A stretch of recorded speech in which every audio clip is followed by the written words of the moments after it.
Welcome to Facts TV News, where everything is true. Two men shot, one fatally in Montego Bay. Two men were shot, one fatally, on Barnett Street in Montego Bay, St. James on January 14. Dead is 30-year-old Dwayne Gibson of Gravelline in Montego Bay. Reports are that about 9:40 p.m., Gibson was among a group of persons on Barnett Street when gunmen opened fire at them. Gibson and a passerby were hit. They were taken to hospital, where Gibson was pronounced dead and the other man was admitted in stable condition. JDF says Kingston cocaine boss 9 billion, JCF reporting 12 billion. The Jamaica Defense Force JDF and the Jamaican Constabulary Force JCF are reporting different figures for the multi-billion-dollar cocaine seizure on ship in Kingston on Saturday morning. The Army says the figure is 9 billion, but the police later issued a statement saying the cocaine is worth US 80 million or about 12 billion Jamaican dollars. Preliminary estimates released earlier put the figure at 7 billion. The seizure believed to be one of the largest drug busts in Jamaica's history and the third major find over the last 4 months. No one was arrested. The interdiction occurred at approximately about midnight during the search of a container at the Kingston Freeport Terminal Limited in the Jamaican capital during a joint operation involving Police Narcotics Division, the JDF and the Jamaica Customs Agency. The JDF says preliminary examination of the vessel uncovered 50 bags containing 1,250 packages. The container was shipped from Colombia, and local law enforcement authorities believe Jamaica was not the final destination for the drugs. The Army says operation is continuing. On December 26, approximately 2,000 pounds of cocaine valued at 1.1 billion was seized after the JDF intercepted go-fast boat in Jamaican waters off the coast of St. Thomas. It's believed that vessel was traveling from Colombia. 3 Jamaican men were aboard the boat or in custody. In September last year, approximately 1,100 pounds of cocaine with an estimated street value of US 25 million or 3.7 billion was found in 10 large travel bags at Ian Fleming's International Airport in St. Mary. Westmoreland carpenter falls to his death. A 43-year-old carpenter fell to his death while working at a house at the White House Beach Club in Westmoreland on Friday morning. The deceased has been identified as Gregory Jones of Petersville District in White House in the parish. The police have ruled the incident as death by misadventure. Reports from the White House police are that at 11:30 a.m., Jones, who was installing a steel cage at a house when he lost his balance, fell and landed on a piece of steel. The police were summoned and Jones was taken to hospital where he succumbed to his injuries. Investigations are ongoing. Show-off charge after pointing gun, demanding cash from another man. A man has been charged with illegal possession of firearm and assault at common law following an incident that occurred on Silver Street in Trelawney on Wednesday, June 1, 2022.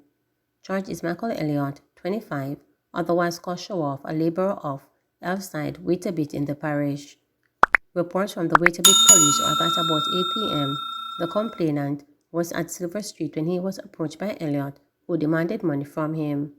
When his demand was not met, Elliott pulled a shotgun from under his jacket and pointed it at the complainant. Elliott was subsequently charged on Friday, January 13, after a question and answer session in the presence of his attorney. Prime Minister Andrew Holness making his address during the National Security Seminar. Once we are able to harden our national security architecture and close those loopholes, you will begin to see over time a significant reduction in the street-level crime that the average person experiences. So we are tackling the problem at the highest level, and indeed, we are tackling the problem at all levels. So we have put in place a governance architecture. We're having this meeting because this governance architecture is at work. It has pulled together all the security entities. Customs is now considered a part of national security operations. It's not just the JCF. Immigration is a part of our national security operations. And as I go through my presentation, you will see that JCF is also a part of our national security operations. The Corrections Department is a part of our national security operations because we have to join all of these agencies in a tight fabric, closely knit, to keep out the criminals who are constantly trying to poke holes in our national defense. But the lack of sophistication in our view of national security, there is a perspective in the discourse in Jamaica which totally ignores that the street level action, and I'm using the term street level to communicate that the individual criminal has an impact on the public good of national security. And for too long, we have disregarded the importance of the public good of national security in favor of the criminal. There are people in this country whose only focus is to produce violence. And the government must pay attention to this. Violence is a public bad that is affecting everyone, and it has to be addressed. The people who sit down and plan to use violence, public policy and law must address them. It is now a threat to our national security. For many, the consideration of national security stops at crime and violence. This government, however, has taken a far more in-depth look at national security. In fact, I would say that this government has taken a far more sophisticated and articulated approach to national security than any other administration in Jamaica's history. Crime and violence, murders, and illegal weapons are but one part of the consideration of making Jamaica a safe and secure.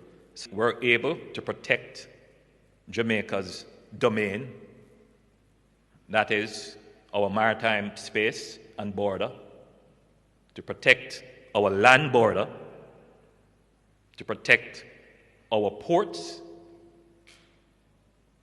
to protect our telecommunications infrastructure, to protect our financial infrastructure, to protect other physical infrastructure that are critical to the operation of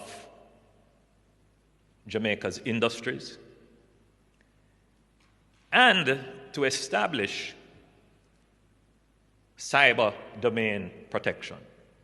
Now, the average person listening to this would say, what does this do for my personal security? How does this prevent murders?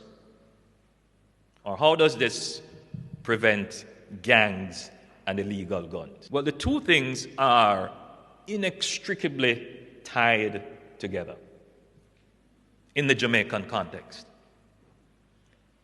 A large part of the driving force behind the availability of guns and murders is the relative weakness of our national security architecture.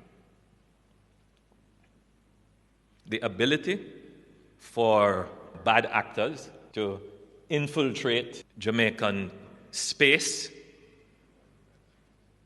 to infiltrate Jamaican bureaucracy,